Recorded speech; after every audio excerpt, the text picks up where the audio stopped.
Hello, and welcome to another episode of the Access Vikings podcast. My name is Emily Leiker. I'm joined by my Minnesota Star Tribune colleague, Andrew Krammer.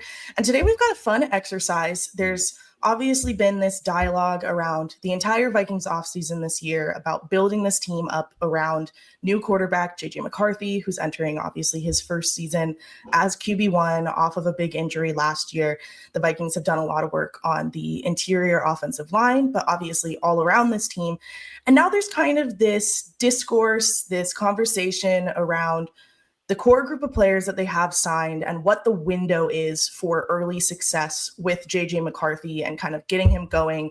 And so we wanted to take a look at that. And Andrew, this was actually your idea. So do you want to go ahead and tell us a little bit more about why this came to mind and what we're doing today? Yeah, I love the concept of windows and Super Bowl windows and, teams trying to capitalize on it because it's a real thing, obviously, in the salary cap sports. And these athletes all have their own windows of athletic primes and when you can bet if you're planning these things like Kwesi Adolfo-Mensah and his 31 other GM cohorts do, trying to plan out, okay, what's going to happen next year with this player and the year after that.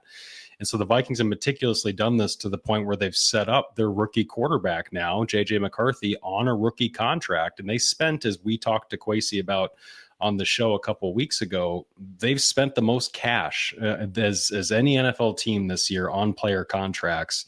That was obviously through the free agent spending spree. That was through contract extensions that they handed out to guys like Byron Murphy, Van Ginkel, maybe Josh Metellus down the line. But they feel like they've got this core that JJ can step into. And it was interesting to hear Kwesi tell us a couple weeks ago that he doesn't see a clean comp for McCarthy in his situation. Like he refuted me throwing Trey Lance out there, and he didn't want to kind of critique San Francisco, but he alluded to saying, I would tell you if we weren't on camera, the differences between us and San Francisco and the setting he's walking into. So all that said, this is to set up kind of, how we think this core looks around McCarthy. And so Emily, speaking before the podcast, we kind of figured out, all right, we should probably do this from the top down. And then we should probably not include McCarthy, seeing as he hasn't played a game, if we're going to be ranking this core. And this whole practice is just who they've got around him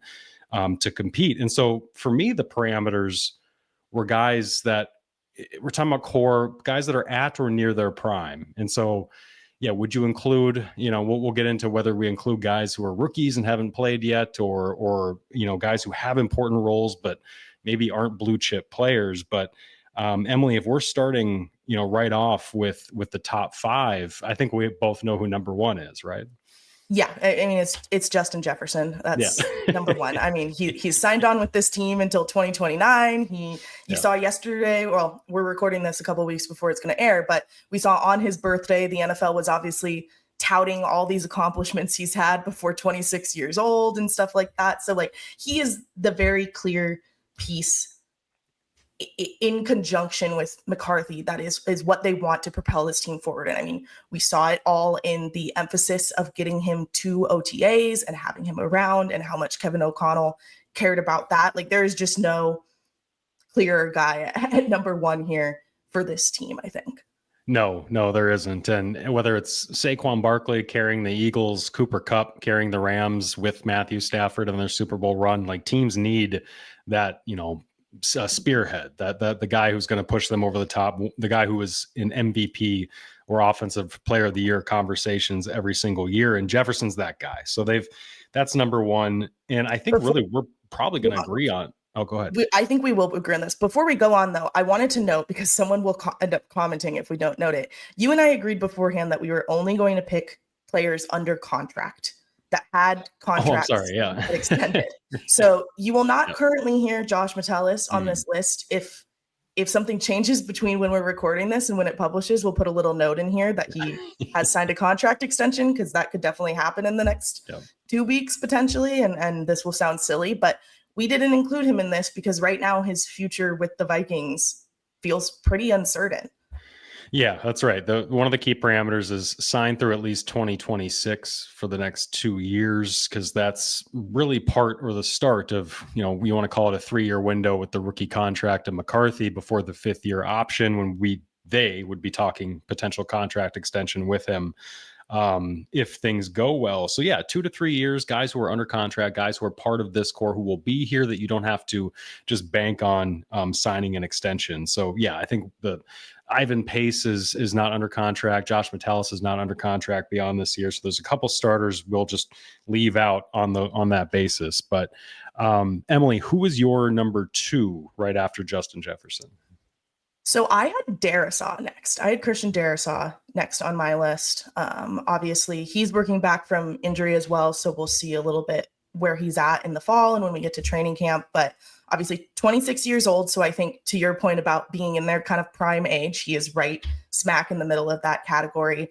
Not a free agent until 2030, I believe, if the over the cap stats were correct. So, I mean, when you're talking about building around a young quarterback, right? And it's all we did this offseason, it is the offensive line. And so that's the guy. Obviously, like we'll talk about some of the other guys. I definitely do have other offensive linemen in this mix. But to me, when we're talking about an anchor of this line, obviously at left tackle, that's a huge position when you talk about protecting the quarterback and all of that. Like he was the guy that I was like, okay, if I'm thinking in my top 5 core players, who's going to be the offensive lineman there? It was Darrisaw. I totally agree, which doesn't make for good podcasting for us to just be like, yes, you're so right. Yeah. But I totally agree. And at some point we'll get to disagreement here, probably pretty soon. But he's one of the best tackles in football and arguably was playing like the best left tackle in football before he went down with that injury. And they paid him, obviously, he's worth every penny that they paid him last summer. It's easy to forget. He was the guy who signed that deal, I believe, right before Justin Jefferson's mega deal last summer. So obviously one of the highest paid guys on the team, rightfully so. And he's going to be somebody that they need right next to Justin Jefferson to play up to that peak for JJ McCarthy. And then after that, I think for me at number 3, I finally go to the defensive side of the ball. And to me, it was a toss up about which guy you lead off with defense. But for me, number 3, I have to go with Byron Murphy because he's at a position for them that's not the deepest. Corner obviously is so important in this league. You see them go early in drafts and get paid top dollar because stopping the pass and trying to cover these receivers is so difficult because every team's got seemingly 1 to 2 of them who are otherworldly. So for me, I would go Byron Murphy at number 3, somebody they just paid upward of $18-20 million. Well, and I think some of my thinking there was in a secondary, like the type of secondary that Brian Flores coaches and plays and moves around a lot. You want someone who's been in it for a couple of years, who can be a leader, who can really anchor that. And I think Byron's maybe still growing into that a little. I mean, obviously he's had Harrison Smith there, but Harrison Smith, I think every year we're like, is it going to be Harrison Smith's last year? We don't really know. You've got some young guys in Theo Jackson. You've got Isaiah Rodgers, obviously, on the other side as the big one coming in, but it's his first year with the team. And so, like, looking at more of like a leadership presence, and with Josh Metellus, as we mentioned, not knowing what his status is going to be and whether he'll be in this secondary for a few more years, like, that was why I ended up putting him over, I think, who we both have as our number 4, though it was very close, is just thinking about some of that leadership in a part of the field where I think leadership is really crucial. Yeah, and the communication there too with Brian Flores and everything he does on defense, just the different personnel packages. At one point, Byron Murphy will have Andrew Van Ginkel next to him. At one point, he'll have Dallas Turner standing next to him at linebacker. At one point, it's going to be Theo Jackson, Josh Metellus. Like, he needs to have almost, in some stadiums on the road, he needs to have an almost nonverbal rapport with a lot of these guys where they know what adjustments to make. It's a check-based system, as they often call it with Flores. And that's not what every defense does. Not every defense says, you know what, you're so veteran and experienced, I'm going to trust you to get into, from this defensive call, I'm going to trust you to get into one of its 5 versions that we need to run against this offensive play. A lot of coordinators and coaches want so much control that they're like, no, we're going to just run this coverage. And Mike Zimmer was that way. We'll run what I call, and you're just going to have to live with whatever happens. But this is a different league now, where offenses like the Vikings have so many different things to throw at defenses and so many checks themselves. And so that's why I think Byron Murphy is so critical, certainly. All right, so number 4, who do you have? Who is this mystery defender? It's Jonathan Grenard. Yeah. And it was a toss up even between, I was like, do I go Grenard or Van Ginkel? Which, not to hint at who might be number 5 or whatever, but yeah, it's Jonathan Grenard. I mean, you just look at the chaos he caused last year. I mean, obviously I came in the season late, but I remember some of those game sealing sacks that he had in some crucial games at the end of the season. And again, too, I think it's that leadership presence, not just on the defense with him, but on the whole team. Obviously, he was the one that we heard from early in this offseason about the more is required slogan and kind of being the one to spearhead that and really push this team towards, not to say they were complacent, but just like a next level of non-complacency where it's like, okay, we really need to be doing more because look at how close we're getting and we can't get over that hump. So Jonathan Grenard also, I think he gets bonus points here for being as good as he is with us whenever we go talk to him, but certainly a guy you want to keep around. Yeah, and I wouldn't be shocked if listeners argue with us and think that Grenard should go higher than even this, even though there's not too many spots to go higher, because he was so good last year, and to move on from Danielle Hunter and not even skip a beat the way that they did with Grenard, and he leapt up from the level that he was playing at in Houston, just totally leveled up, a completely different player, and that kind of ascension for them to kind of pick up on it the way that they did, like his former teammate in Houston, Blake Cashman, who I'm sure we'll get to at some point on this list. Those guys and those home runs on defense are a reason why they were the 4th ranked group last year in scoring. So yeah, Grenard's leadership, I think that's a good point, because this locker room, because of how veteran they were and how free agent and patchwork they kind of were, they needed these guys to mesh like right away. They needed mature players. They needed guys who off the field were about the things that were going to make them better on the field. And so I think that's another key component to everybody on this list who they've brought in recently, but obviously chief among them, Jonathan Grenard. Emily, I want you to start off with your number 5, because I think we're going to obviously start diverging here on our lists, but I want you to start at number 5 because I need time to reconsider. Okay, well, yeah. So we both need time, because behind the scenes, what happened is right before we started recording, we had gone through our top 5 together, and we're like, oh, they're all going to be the same. And we were like, well, who do you have at number 5? And I was like, it has to be McCarthy, right? And then Andrew brought up the point of, well, should we just pull McCarthy out because this whole exercise is building a core around him? So McCarthy was in my top 5, and now I guess I'm just gonna move my next person up, and so everyone's gonna get shifted up, and then I'll either slot someone in lower down who wasn't on the list, or just bump someone into that 15th place when we get there. So my next one is Andrew Van Ginkel, like I kind of alluded to in that last answer. I think it was a toss-up between the two of them. He had one of his best seasons of his career last year, so I think in terms of talking about players in their prime, yeah, he's on the older side of some of these guys on this list, but he has clearly not missed a beat yet in terms of what he had. Oh my gosh, where is the stat?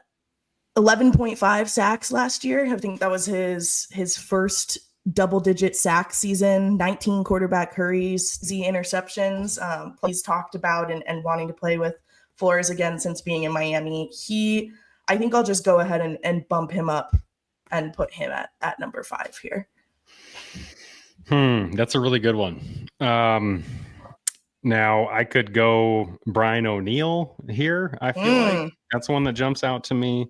But I was actually really thinking of Blake Cashman at this point, just because I think he was so critical to taking over that, and again losing Jordan Hicks and going right from him, a more athletic basically version of the aging Jordan Hicks, for them to do that, and for how important a role Cashman plays, the leading tackler on this team, and to set career highs in everything he did last year while basically playing the second half of the year with a turf toe injury that, as he had told me, the spring never went away. He never needed surgery, fortunately, to repair it this offseason, but he said he didn't feel 100% until about March. It took him like 2 months after the season to finally, walk without feeling that toe anymore. And so for him to play through that and still perform the way he did, I feel like when this guy's fully healthy, we're going to see even another level to him.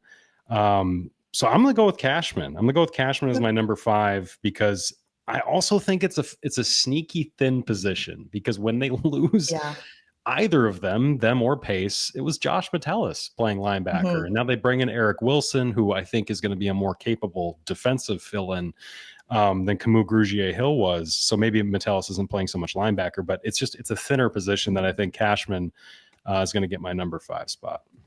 Okay. Yeah, I have him in this next grouping. He may be swaying me to call an audible and no, don't. But... No, we need to we need to stick to our Yeah, you got to stick to your druthers here. Now, I think I would go Van Ginkel next on my list. Yeah. So basically we could, I don't know if we swap 5 and 6, but you can have Cashman wherever you want. But my number 6 would be Van Ginkel. Okay. Even though Brian O'Neill is just hovering around there for me. So we've got our top 5 to recap. Jefferson's number 1, Darrisaw's number 2, Murphy's number 3, Grenard's number 4.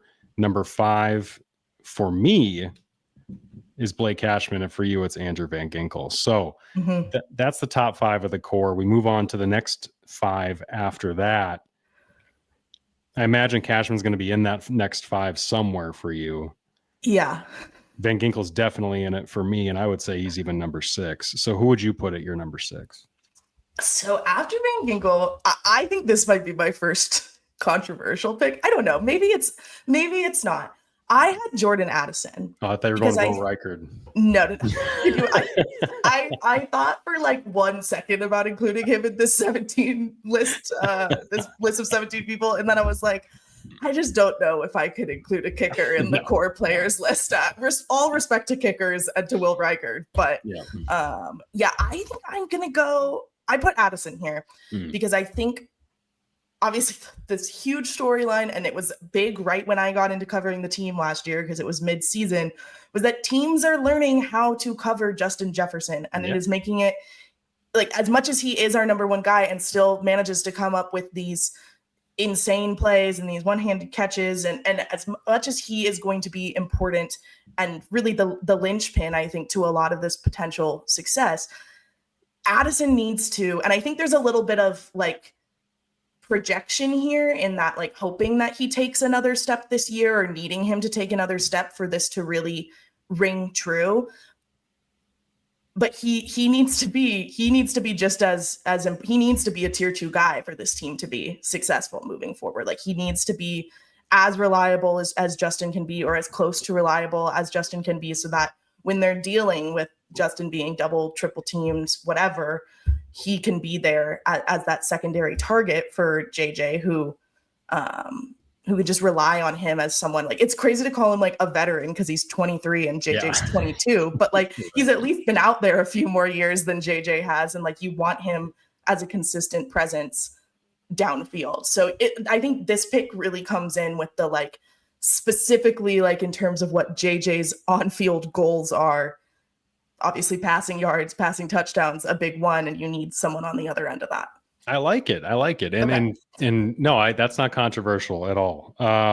Because I totally agree in terms of their importance. Justin Jefferson agrees with you because it was his season or off-season ending press conference where he mentioned him and Addison we need to be on our A game for this team this year. And he's recruiting Addison to work out with him this summer and trying to get him more involved, and says he's coming out of his shell. And these are all very important things because who knows if they pay Jordan Addison after the next 2 years, but to get the most out of him for the rest of that rookie contract with a fellow rookie quarterback, because Addison's playing like a $20 million a year receiver, if not more than that. The guy's incredibly talented. And if he can stay out of trouble off the field, he's going to reward whatever team decides to pay him. So no, I don't disagree at all with that. And I think he would be my number 8 after, because my number 7, your number 6 is Addison. Mine was Van Ginkel. I think he'd be my number 8. Addison would be, because my number 7 is going to be Brian O'Neill. I feel like I got to get the other tackle in there in that next tier. O'Neill would be more of that upper tier if he weren't kind of probably on the second half of his career at this point, but he's still near his prime. He's still playing like it. Was absolutely incredible last year and is one of the toughest people on this team, considering what he's played through in the past for them. So for a rookie quarterback to have two great offensive tackles, I think if you're just starting a team from scratch and you're thinking, what positions do I need to solidify around my young quarterback? We talk about left tackle, we talk about wide receiver one. To me, that right tackle spot would be probably the third most important to me. Okay. I also have an offensive lineman at what we're going. This is 7 here. Yeah. I think this is 7. I went Will Fries on the interior, which obviously we haven't seen him very much in action yet. But again, like in thinking about like the moves they made this offseason and like how they were building up for the future in those moves, like this is the first guy that I think either of us has said that was acquired this offseason. And we know how big this offseason was in building towards this future around McCarthy. I do have Brian O'Neill on my list. He is coming up in a few at this point, but I ended up going Will Fries here, in part, I think, to kind of be symbolic of those offseason moves that we've talked so much about and that have obviously been so critical, but also because, I mean, again, like building that offensive line, thinking kind of younger, thinking guys that are going to be around a little longer. Will Fries, 27 years old, obviously does have the injury stuff, but yeah, that was kind of my thinking there. He is my number 10, so he's in my top. He's in my next. Okay. My next tier, but I totally get that because this is a team that has felt, and fans have certainly felt, that this team has been hamstrung for years by just bad interior line play. The list of starting guards, I've just got it sitting on my desk and I read it every other podcast, but they've had so many different ones. There's a Pat Elflein year. There was a Dakota Dozier year. There was an Oli Udo year. Tom Compton. Nick Easton, Mike Remmers. Some of these names just go back. Alex Boone. So it's been really bad for a while. And I totally get where I think Vikings fans would say Will Fries is maybe number 5, number 4, because of how important they feel like he's going to be. If he allows them to run the ball up the middle, if he allows them to score, them and Jordan Mason, to score more goal line touchdowns, if he can just prevent McCarthy from getting Dexter Lawrence and all these ridiculous nose tackles in his face on third and long, I think he's going to live up to that. So I wouldn't argue with that at all. And my number 8 would be Addison. You say your number 7 is Fries. Who would your number 8 be? I think 8's where Cashman is for me. Okay. I mean, that's a good spot. Yeah. So I don't think it'll be interesting to see how we differ, if we differ on the total players in our top 10 here, because I think in our top 8, we're all fairly similar here. Yeah, it's just slightly different. We're all like one off from each other. Who am I leaving? You've gone defensive players higher, and I've gone offensive players. Yeah, I'm trying to think of who I'm leaving out that you've had in. What's your list so far? Your top 8? Jefferson, Darisaw, Murphy, Grenard, Van Ginkel, Addison, Fries, Cashman. You didn't have Fries yet. Yeah, and I've got Jefferson, Darisaw, Murphy, Grenard, and then we go Cashman, Van Ginkel, O'Neill, and Addison. I've got O'Neill and you've got Fries in. Gotcha. So who's your number 9? Sorry, my number 9. Go ahead. My number 9. Yeah, I can stall for you. My number 9 would be Aaron Jones. So I already gave away my. We both have a running back. Yes, we both have a running back. What, you don't have Aaron Jones on this list? No. I do have Aaron Jones on this list, but I put Jordan Mason here. In your top 10? Mm-hmm.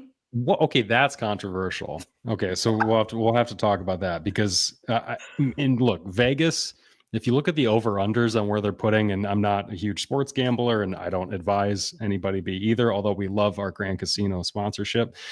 If you look at the over-unders in Vegas, I do not think they seem to think that this split between Aaron Jones and Jordan Mason is going to be more 50-50. Like Jordan Mason's yardage for his line is like 650 yards. Aaron Jones is like 750. So you would seem to agree with them more than I think, because I've got Aaron Jones at number 9. I think he's still going to be the lead back for this team. I think it's going to be more like a 60-40 split. I do not think it's going to be 50-50. I think Aaron Jones was 7th in the NFL in yards from scrimmage last year, had a career year in terms of volume and workload, and all they want to do is take a little bit off to then maximize what he can do late in the season, because as we talked about in the last podcast, he fell apart halfway through the year. So Mason is critical, don't get me wrong, but Jones is still the star of the show. He was one of the fastest players in weeks like 1, 3, and 6 last year. He still has it when he's healthy. And I think with a better interior offensive line as they've constituted now, I think this guy's going to they're going to help him turn the clock back even more. So to me, he's number 9. You think in 2027, Aaron Jones is still going to be the lead back? We're talking 2025 and 2026. We're talking 2 years. So he might not be he's not under contract 2027, but the parameters for me were at least under contract for the next 2 years. So okay. No, he might not be the lead back, but I don't think Jordan Mason's going to be either.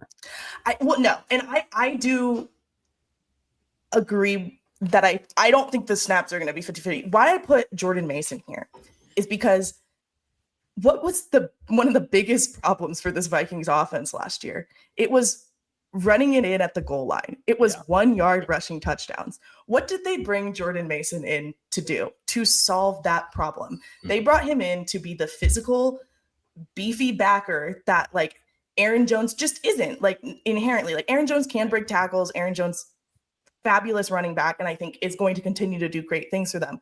But in terms of like solving specific problems and like filling in puzzle pieces, which to me is like part of that core building around a young quarterback, is you want to be diminishing the amount of holes for that quarterback to deal with and different things to deal with. Like Jordan Mason slots in here in a very clear hole in a similar way, I think, to Will Fries in solving that interior offensive line issue, or trying to think of someone on defense to plop in there, like either Siobhan Hargrave or Jonathan Allen, like plopping in on the defensive line role. So I do also have Aaron Jones on my list, but I had Jordan Mason here at 9 because of that specific feeling like he's a puzzle piece into a slot, which we're thinking in different ways, which is good.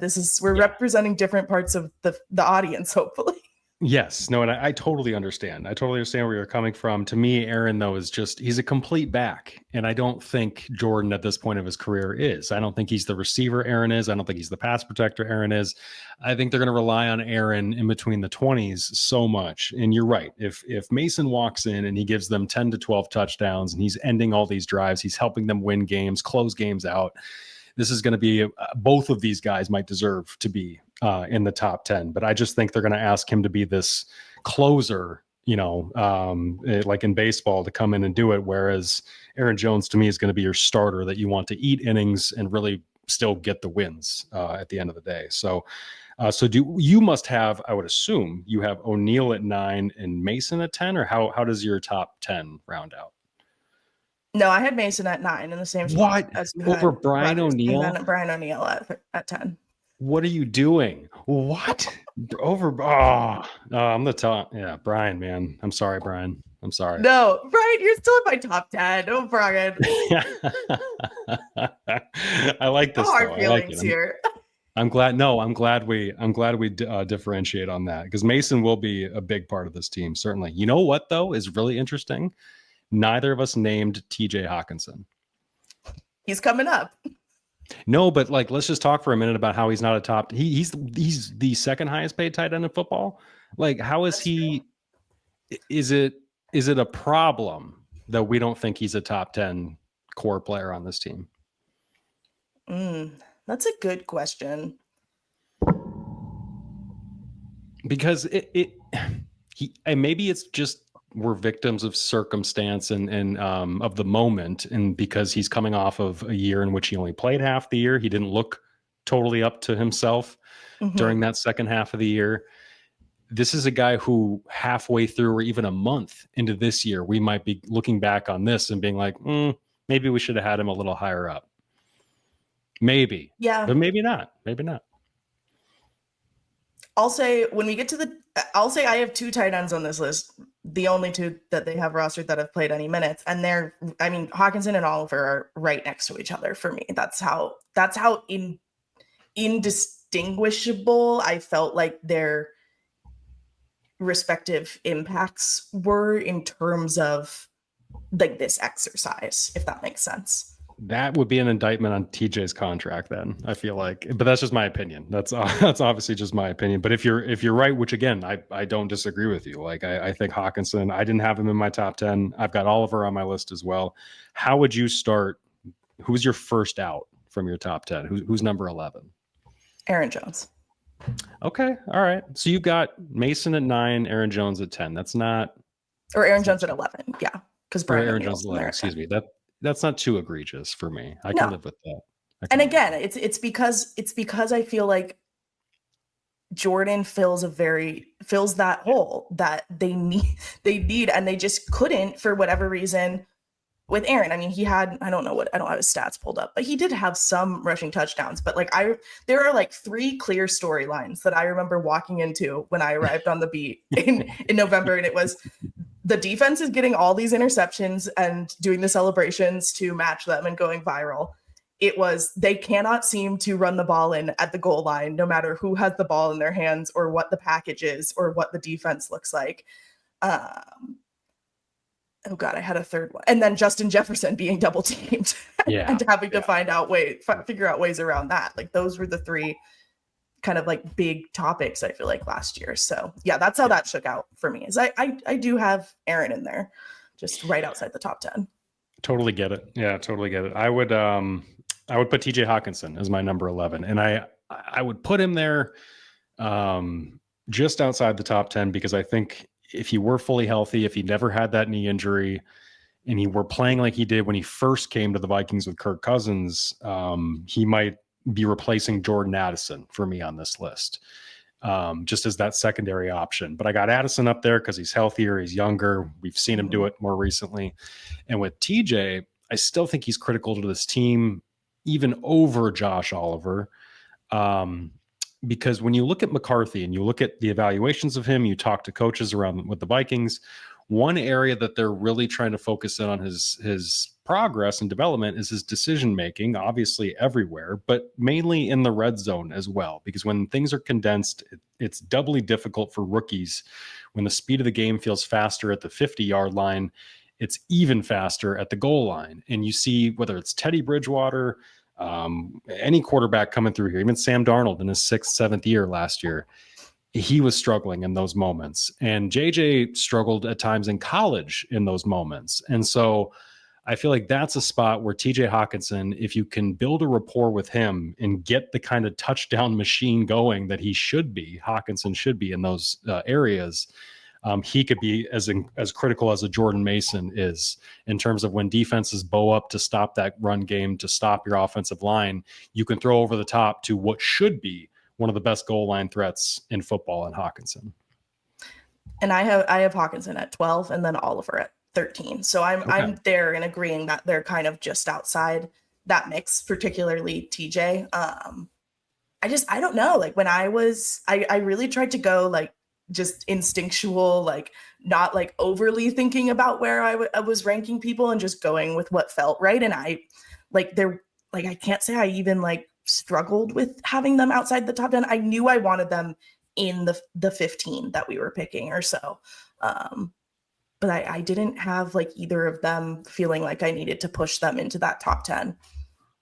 Yeah, I understand that too. And we had Oliver, a lot of conversation about him on our last podcast when he signed that contract extension and why they did it. But I think our reasons are probably very similar. Like he's just such a key component to their run game, to their blocking, can free up Hawkinson when they're both healthy and playing together in ways that a lesser tight end couldn't. So, and I just think when we saw practices too, we saw so many of the 2 tight end sets, so many of with CJ Ham and the fullback and 21 and 12 personnel. I think that more so than the 3 wide receiver stuff we've seen so often before.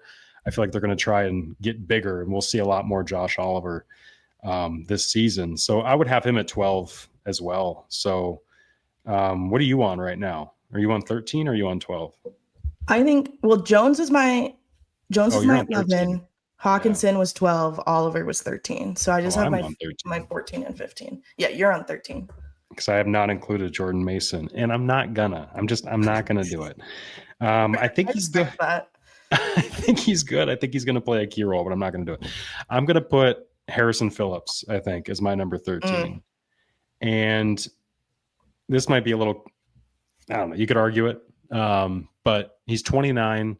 He's played such a key role for them leading up to this point. And even with Jonathan Allen and Javon Hargrave in the mix, and I've got Jonathan Allen on my list here, but I'm putting Harrison Phillips over him because I think he's going to do the dirty work. He's going to be the double team nose tackle. He's going to be the guy who takes more of the punishment on game days so that these older guys can get more of the one-on-one blocks, be more of the pass rushers, and even against the run, just defeat single blocks. And hopefully, if you're the Vikings, not get doubled too often. So to me, I got Harrison Phillips at that spot. He's the only holdover from last year in that interior line that was, in terms of starters, that was, I think, fourth in the NFL in yards per carry allowed.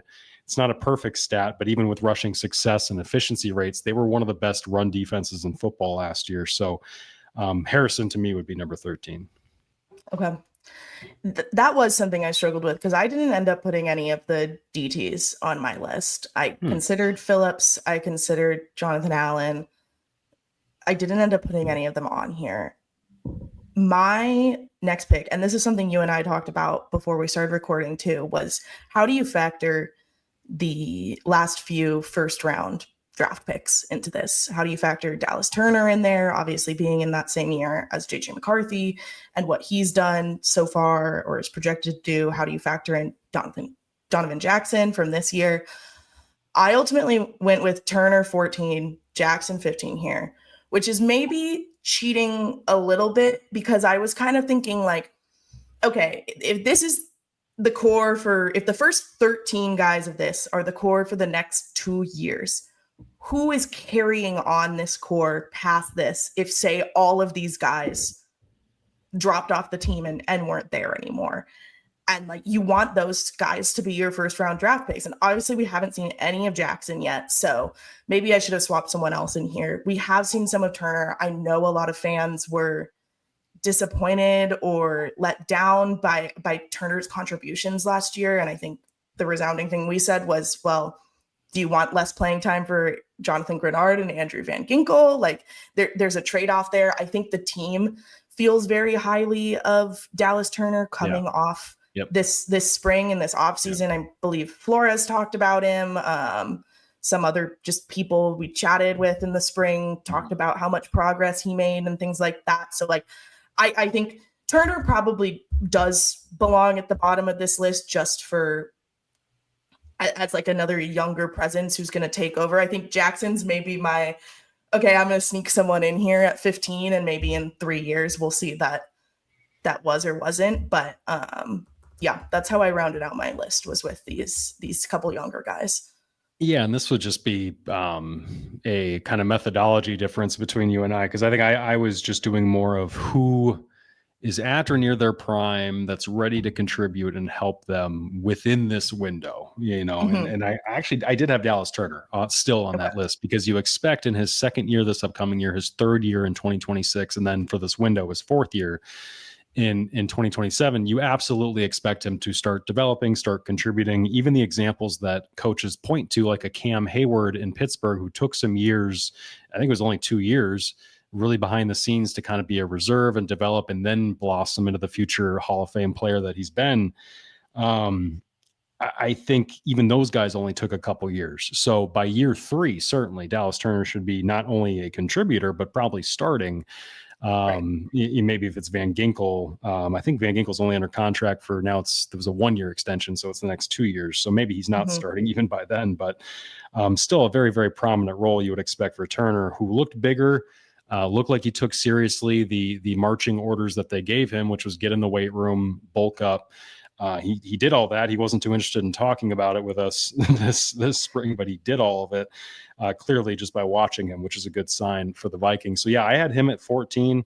Okay. I did not have Donovan Jackson in here just because, like it'd be great if he played up to that level and he got there, but they could have Blake Brandel start at left guard. And if Ryan Kelly's healthy, if Will Fries is there, like this is still going to be such a better interior offensive line than it was recently. It's a lot harder to cover up for a single weak or mediocre link than it is for 3 of them. like they had been with the past interior O-line. So I didn't include Donovan. And also, like, it was just kind of the same premise with McCarthy. Like, he hasn't played a snap yet. Haven't So seen it would be, anything. Yeah. it would be just kind of vibes based to like, where are we going to put him? Like, sure, let's, but I I'm a get the vibes gal. yeah, I Anyone who understand. watches the pod knows I'm a vibes gal. I understand the importance though of him and thinking like he should be in your top 15 for sure. You drafted him 24th overall. Right.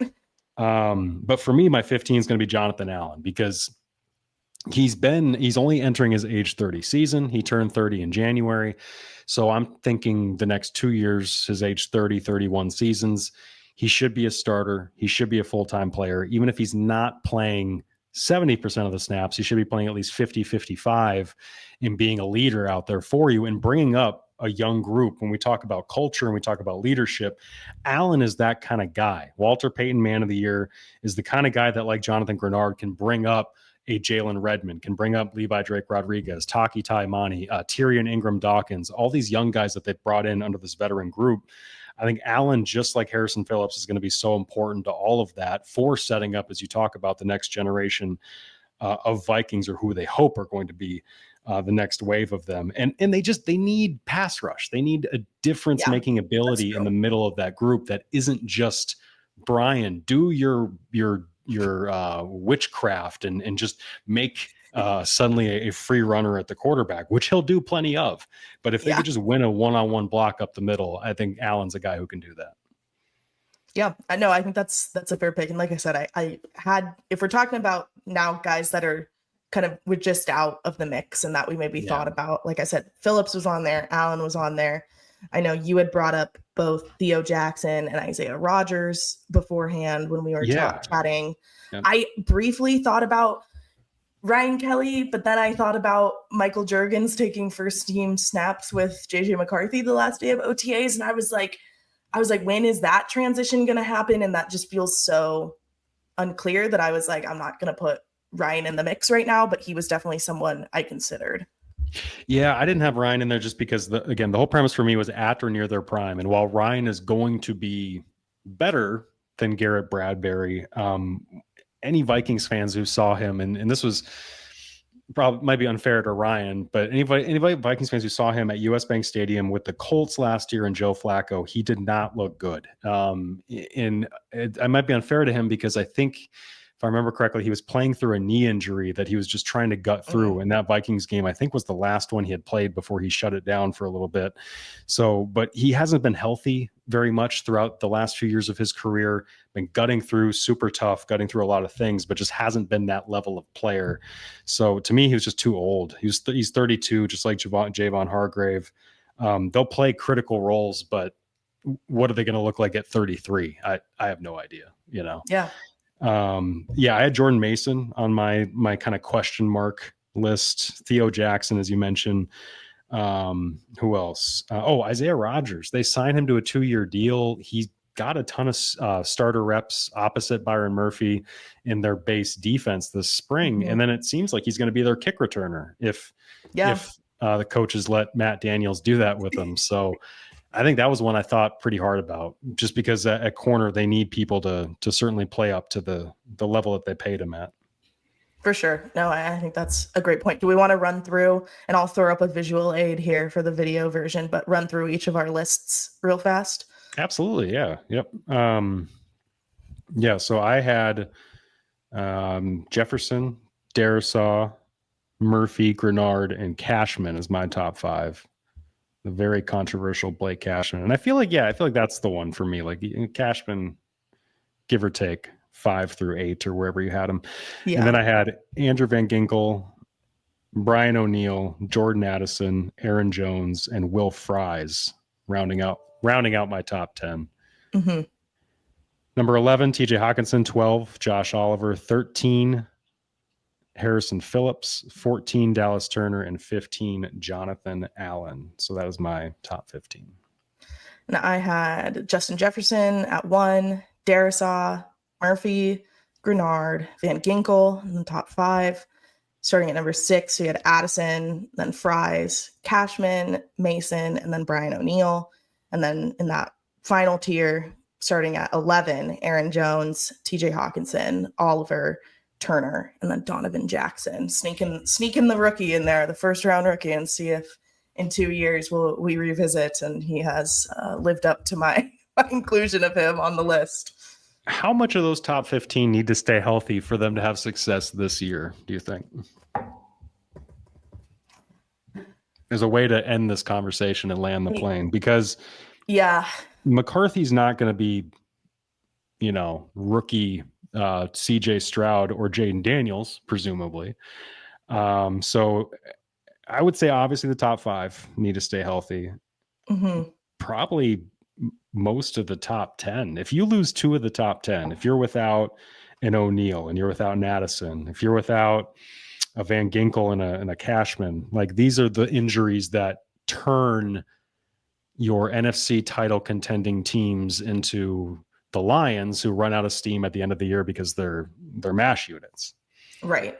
Yeah. I mean, I think it's a little positional too, right? Obviously, it's like, okay, we had all 3 edge rushers on here. So like if they did lose Van Ginkel for a game or 2, I think we would feel pretty confident that Dallas Turner could step in and retain that momentum and hold them over. Now, if we're talking like season ending injuries, I don't know, that's probably a different story. But yeah, I would agree that certainly like the top 5, probably into the whole top 10 is guys that you don't want to be losing for more than a couple games max at any point in the season. And also point of the season, you get into all these variables when you start talking injuries, because it's like, what's the depth at the individual position? Like when in the season is this occurring? Because it's like, if you lose Cashman for week 1 and 2 because of a small training camp injury, feels a lot different than losing him in week 10, 11. Yeah, and I obviously meant injuries that would affect them, and they, like Darisaw being done for the year, middle of the year.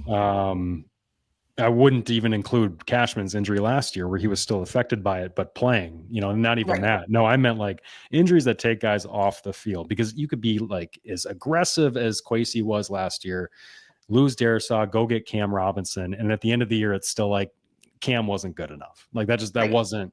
He wasn't the problem. Like you had other issues, but it's still, he wasn't going to get you there to the Super Bowl, So I feel like, no matter how aggressive you want to be, there's just certain guys you can't lose. And with our lists, I'm sure there's probably 8 to 10 guys that if the Vikings are going to maximize McCarthy this year, they're going to need a lot of these guys to stay healthy. They're going to need their training staff to earn their keep, certainly.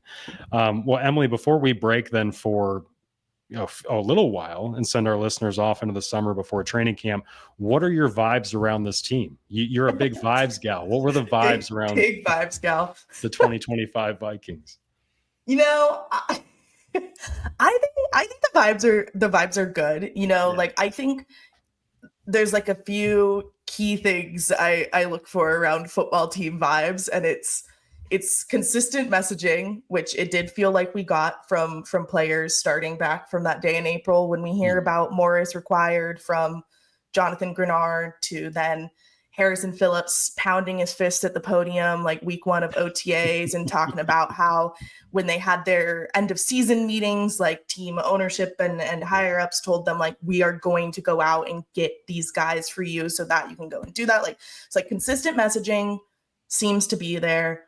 I think there's a reason that Kevin O'Connell kept on touting attendance, and it's not because he just wants to tout attendance. It's because it is important to have guys like Jefferson around, like Jordan Addison around, all of these veterans that could have decided to skip early parts of practice. And even I think for me, more than like Jefferson's attendance at OTAs, as important as that was, what really sold it to me was Jefferson being at the CJ Ham, the softball game, the Unreal softball game, because not to throw Ben under the bus, but Ben was like, oh, he's not gonna show up. And I was like, no, I really think he will. And we were standing down by the dugout, and I noticed that a bunch of kids are like swarming the entrance to the field. And I'm like, oh, there's like one of 3 people that could be, and 2 of them are already out here. And I walk over, and sure enough, Jefferson's standing there signing autographs. He played all of the game that I was there for, because we did not stay the whole time. But he was out there in the outfield. He was messing around with everyone, having fun. So for me, I think it's more of like seeing Jordan Addison showed up to that too, which clearly his teammates were even surprised by. Like when he showed up, people were like, "Oh, Jordan, like good to see you. Like didn't expect you to be here." So that's high vibes. So the consistent message, the showing up, and yeah, I think those are the two big vibes things for me. But we'll see. I think the vibes are high for now. I would agree with you. They weren't as high as they were this time last year when and don't get me wrong, you're right. Like they're great. I'm not saying that these are bad vibes. Very good vibes. This time last year, though, the offensive line, which had been together for a long time, and so Vikings fans might say it's fine that they're not together anymore. They've been together a long time. They did like a dress like Justin Jefferson Day in OTAs. There was another. I think O'Connell did like a Bring Your Kid to Work Day with the assistant coaches. There was just certain things that they were doing last year that obviously when you look back on a 14-3 season and if you write the book about the 2024 season or something, you can say these were all the telltale signs of why they were going to have chemistry and all this stuff. But nobody knew that like Grenard and Cashman and all these free agent signings were going to mesh together the way that they did. So we have no idea if Ryan Kelly, Will Fries, everybody's going to join together the way that those guys did last year and do the exact same stuff and make the same kind of magic happen as last year's Vikings did. So, yeah, I would say vibes are high. And that's kind of been a consistent thing with O'Connell since he's been here. He, like you, Emily, is a vibes person. He's a vibes guy. Lots of vibes guy in the Vikings building. Yeah. So no lack of vibes people around the Vikings right now. But let us know in the comments if you agreed with our picks, who you would have slotted in at number 5, which is the first position that we disagreed on. Andrew and I disagreed on, him going with Blake Cashman, me going with Andrew Van Ginkel. Tell us who would have been in your bottom tier, who we left off that you think should have been on there. I think we did a pretty good job getting through most of these recognizable faces, even if they were just shout outs at the end. But let us know. As Andrew alluded to, we're going to be going on break for a little bit here, so there probably will not be another episode for a little bit, though you never know. News creates itself in football, and we might have to hop on. So if something happens, we'll be here. But in the meantime, check out all of our work and our colleagues' work on thestartribune.com, and we will chat with you again soon.